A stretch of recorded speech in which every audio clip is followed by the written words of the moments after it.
Alors, bonjour tout le monde. Bon. J'ai placé, j'ai placé sur le web les- l'analyse mentale de la situation qui se déroule présentement.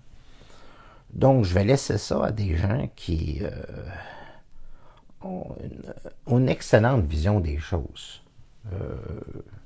Moi, je m'occupe plutôt d'aller chercher des informations un peu comme je le fais en voyance, parce que ça, c'est une autre dimension auquel je peux accéder à une intelligence qui permet à l'individu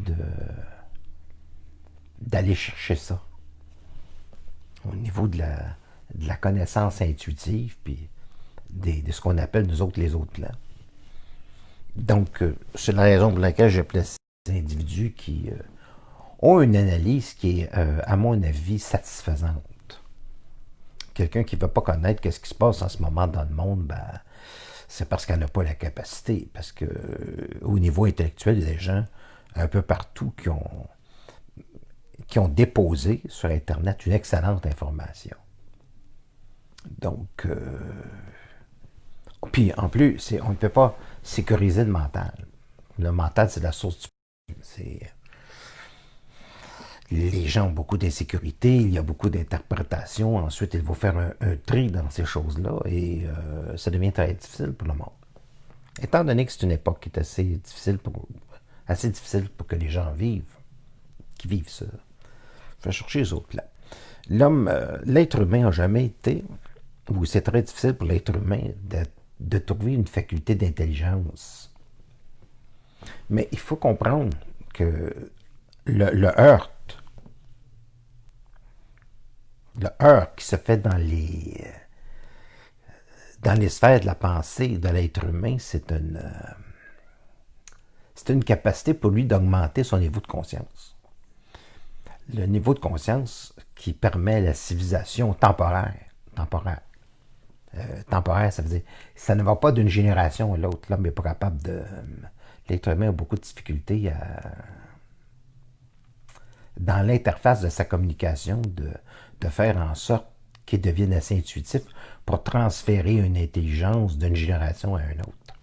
Donc, pour aujourd'hui, si on parle de mai 68 où il y avait des gens qui manifestaient beaucoup, qui descendaient dans la rue, au niveau social, il y avait une très grande conscience politique de vouloir changer les choses. Pendant environ 35 ans, presque 50 ans, il n'y en a pratiquement pas eu. Alors, évidemment, lorsque les gens se contentent uniquement de la consommation, mais de s'endetter, et je ne serai pas moral, je ne ferai pas la morale, là. Mais ce qui se produit, c'est que les gens travaillent, et les gens s'endettent, et puis finalement, à un moment donné, le système, il craque. Ah, c'est tout. C'est ça qui est la problématique de la chose. Donc, je regardais il n'y a pas tellement longtemps un documentaire à la télévision où les gens, les Égyptiens, donc 2500 ans avant le Christ, où il y avait une guerre entre la haute et la basse Égypte.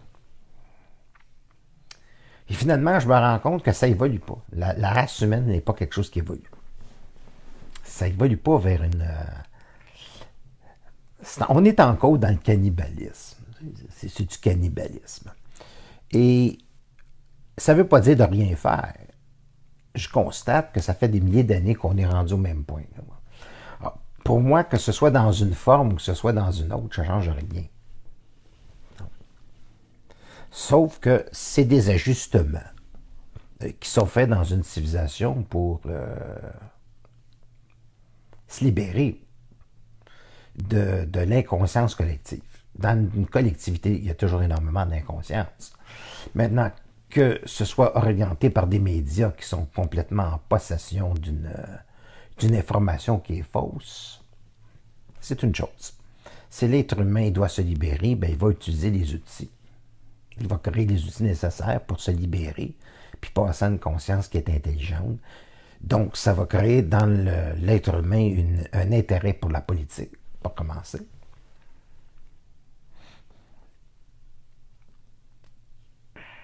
La politique ne libère pas l'ego. ça permet au niveau du plan de la matière, de réorganiser l'agencement qu'il y a avec la relation avec la matière pour pouvoir se donner une vie qui est beaucoup plus intelligente. Parce que fondamentalement, dans l'intelligence, l'homme n'est pas fait pour travailler. Donc, la robotique devrait être capable de libérer l'homme, libérer la race humaine du travail. Travailler, c'est de l'esclavagisme. Alors, dans le déroulement métaphysique d'une civilisation où il y a 4 milliards d'individus qui arrêtent de travailler, c'est quand même la représentation et la démonstration d'un arrêt qui permet que les gens permettent de se réaliser dans le genre que tout arrête finalement. C'est-à-dire que c'est inconsciemment les gens ne veulent plus travailler, puis ça se réalise. Ils se retrouvent chez eux, confinés, puis le gouvernement sort des milliards de dollars. Bon. Il y a comme un désir inconscient de briser avec la mécanicité de la société. Puis quand ça se passe, ben, tout le monde capote parce qu'on n'a pas le contrôle de la forme sur laquelle ça se déroule. Fait que c'est un petit peu angoissant. Mais ce que je veux dire, à quelque part, dans l'expérience du confinement, il y a une réalisation de l'individu à quelque part dans son inconscient collectif qui permet de créer quelque chose que tous les gens, à quelque part, ont voulu. C'est-à-dire, tout le monde va dire, ben, moi, je ne veux pas travailler, j'aimerais être l'argent en, voyez-vous. Mais quand ça fait beaucoup de gens qui y pensent, ben, un moment donné en Amérique, au Québec, un peu partout, c'est quelque chose qui peut se produire. Donc, en ce moment, il n'y a pas d'intelligence dans le processus, c'est juste le heurt des formes d'une destruction de la société telle qu'on la connaît. Et qui va être obligé, dans la conscience, de réviser notre manière de fonctionner dans la consommation. Pour ça, ça prend une brisure dans la mécanique du mental.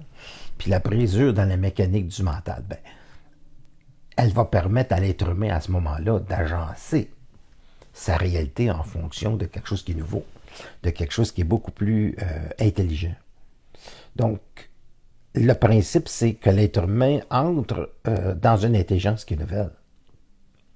Mais à chaque fois qu'on s'adresse à une possibilité de créer une société où l'intelligence est nouvelle, ben les gens ont extrêmement peur parce que c'est nouveau. Donc, ce qui est nouveau, les gens, ils veulent avoir du changement, mais ils ne veulent pas que ce soit nouveau. Il y a toujours quelque chose de nouveau qui se produit dans la civilisation. Alors, ça permet à la civilisation de passer dans la mécanicité de son mental, puis d'aller vers une sorte d'industrie de l'intelligence artificielle qui ne sera pas contre l'être humain toujours et qui va aider l'être humain à le libérer de ce qui est lourd. L'être humain n'est pas fait pour travailler dans quelque chose de lourd. L'être humain, j'avais vu un film de Charlie Chaplin, je pense Les temps modernes, je pense que vous l'avez vu. Quand les industries ont commencé à s'imposer dans le capitalisme moderne, où les gens travaillaient comme des machines, c'est absolument une horreur. Obligé de vivre dans une société où les gens travaillent dans quelque chose qui est épouvantable.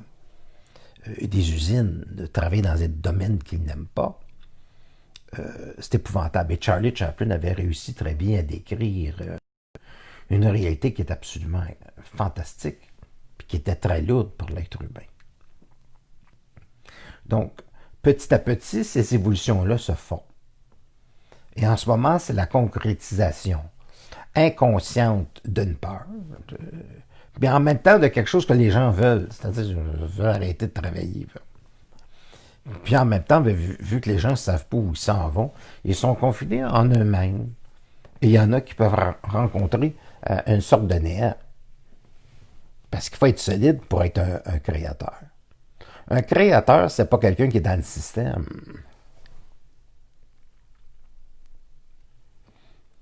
Un créateur, c'est celui qui va inventer dans la réalité, qui va faire apparaître dans l'invisible quelque chose qui est visible dans sa créativité et dans son intelligence.